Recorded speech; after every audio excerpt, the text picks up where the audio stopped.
শেখ হাসিনার মামলার রায়কে ঘিরে কয়েকটি স্থানে বাসে অগ্নিসংযোগ ও ককটেল বিস্ফোরণের ঘটনা ঘটেছে। ধামরাই ও সাভারে সড়কের পাশে পার্কিং করা দুইটি বাসে আগুন দিয়েছে দুর্বৃত্তরা। ওয়ালটন এখন দেশের সীমানা পেরিয়ে পৌঁছে গিয়েছে 50টিরও বেশি দেশে। ওয়ালটন, ঘরে ঘরে বিশ্বজুড়ে। প্রথম ঘটনাটি ঘটেছে রোববার রাত 10:30টার দিকে ধামরাইয়ের ঢুলিভিটা এলাকায়।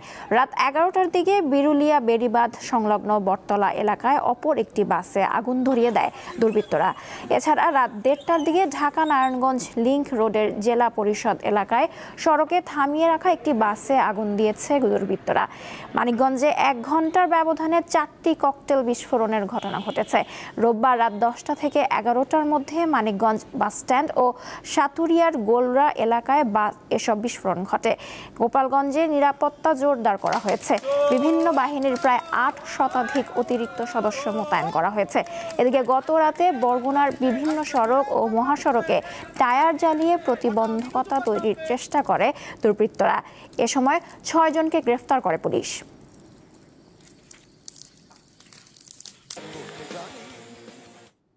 দর্শক, রাজধানী ও আশেপাশের এলাকার আইন শৃঙ্খলা পরিস্থিতি নিয়ে জানাতে যুক্ত আছেন হাইকোর্ট এলাকা থেকে সহকর্মী দিলশাদ জাহান অ্যানি এবং সাভার থেকে আছেন এম এ হালিম। প্রথমে যাব অ্যানির কাছে। অ্যানি, রাজধানীর এখনকার আইন শৃঙ্খলা পরিস্থিতি সম্পর্কে আমাদের জানান।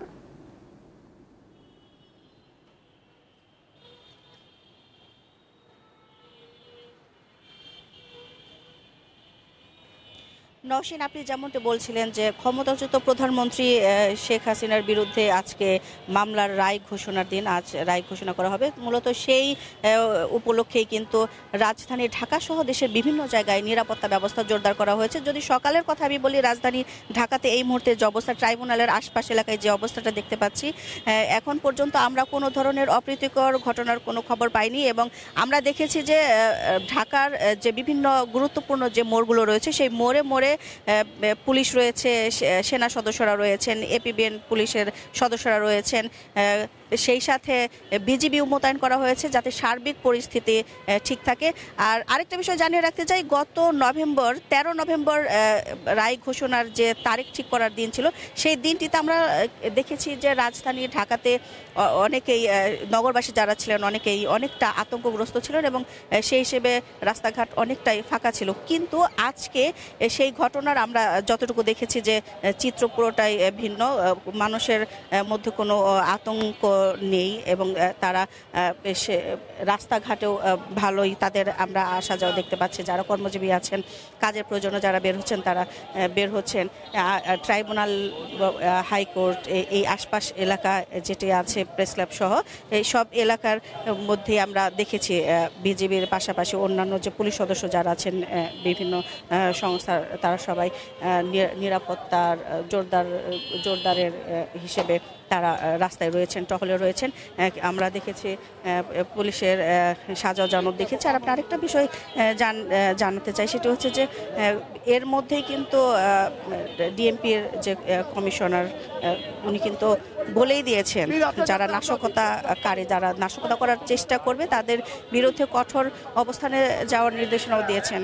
যে পুলিশ যারা আছেন, দায়িত্বরত যারা পুলিশ কর্মকর্তা আছেন, তাদের কিন্তু এর মধ্যে দায়িত্ব দেওয়া হয়েছে যারা নাশকতাকারী তাদের বিরুদ্ধে ব্যবস্থা নেওয়ার জন্য। আর এখানে আমরা দেখেছি যে সুপ্রিম কোর্টের আশপাশেও কিন্তু নিরাপত্তা ব্যবস্থা জোরদার করেছে। আমরা অনেকটাই দেখছি, অনেক মানুষও এসেছেন আজকে, যেহেতু রায় ঘোষণার দিন। অনেকে প্ল্যাকার্ড হাতে নিয়ে দাঁড়িয়েছেন, যার বিরুদ্ধে অভিযোগ তার সর্বোচ্চ শাস্তির দাবিতে এখানে আমরা দেখেছি মানুষজনও এসেছেন। আর আমরা আরেকটা বিষয়, ঢাকার বাইরে যে সব পরিস্থিতি আছে, আইন শৃঙ্খলা রক্ষাকারী বাহিনীদের যে নিরাপত্তা জোরদারের ব্যবস্থা, তো আমরা এই মুহূর্তে যাব সাভারে। সেখানে আমাদের প্রতিনিধি আছেন এম এ হালিম। এই রাজধানীর যে সন্নিকট যে সাভার, সেই সাভারের চিত্র যদি জানাই, আমি এই মুহূর্তে রয়েছি যে আশুলিয়ার যেটি বাইপাইল মোড়, যেটি গুরুত্বপূর্ণ এলাকা। এটি উত্তরবঙ্গ এবং দক্ষিণবঙ্গ গামী যে ট্রানজিট পয়েন্ট সেখানে আমি রয়েছি। তো এখানে আমি সকাল থেকে দেখতে পেয়েছি যে এই রায়কে কেন্দ্র করে কিন্তু এই আশুলিয়া থানা পুলিশ এবং সাভার থানা এবং ধামরাই থানা পুলিশও কিন্তু সাভারে বেশ তৎপর রয়েছে। সকাল থেকে এই আশুলিয়ার থানার আমরা জানতে পেরেছি প্রায় ৭টি জায়গায় কিন্তু তারা এই চেকপোস্ট বসিয়ে তারা নিরাপত্তার বিষয়টি দেখভাল করছেন। এবং আরেকটি বিষয়, এই আজকে রায়কে কেন্দ্র করে বা এই যে লকডাউন, সেই লকডাউনের উপলক্ষে কিন্তু আমরা দেখতে পেয়েছি গত রাত্রে কিন্তু সাভার এবং ধামরাই দুটি বাসে আগুন দেওয়া হয়েছিল। সেই আগুন দেওয়াকে কেন্দ্র করে কিন্তু কিছুটা উত্তপ্ত পরিস্থিতি তৈরি হয় এবং তারপরে কিন্তু আইন শৃঙ্খলা বাহিনী কিন্তু বেশ এখানে তারা নজরদারি বাড়িয়ে দেয়। এবং সেই সাথে আরেকটি বিষয়, আপনি যেমনটি বলছিলেন 13 তারিখে আমরা গণপরিবহন সহ অন্যান্য যে আমরা একটা রাস্তায় আমরা একটু ফাঁকা দেখেছিলাম এবং মানুষের দুর্ভোগ দেখেছিলাম, কিন্তু সে তুলনায় কিন্তু আমরা সাভারও কিন্তু স্বাভাবিক পরিস্থিতি দেখতে পাচ্ছি। এবং এই যে আজকের লকডাউন এবং সেই সাথে আজকের রায়, সে উপলক্ষে কিন্তু আমরা জানতে পেরেছি আইন শৃঙ্খলা বাহিনীর বিশেষ অভিযানে ঢাকার আশুলিয়া থানায় কিন্তু 11 জন এবং সেই সাথে সাভারে এবং ঢাকা জেলা উত্তর ডিবি পুলিশ তারাও কিন্তু 3 জনকে তারা গত রাতে তারা গ্রেপ্তার করেছে এবং তাদেরকে ইতিমধ্যে আদালতে পাঠানোর প্রক্রিয়া শুরু হয়েছে। সব মিলে যদি আপনাকে জানিয়ে রাখি যে সাভার এবং আশুলিয়া এখন পর্যন্ত সকাল থেকে কোনো অপ্রীতিকর ঘটনা ঘটেনি এবং এই মুহূর্তে কিন্তু আমরা পরিস্থিতি অনেকটা স্বাভাবিক। অ্যানি এবং এই বলবে নওশিন।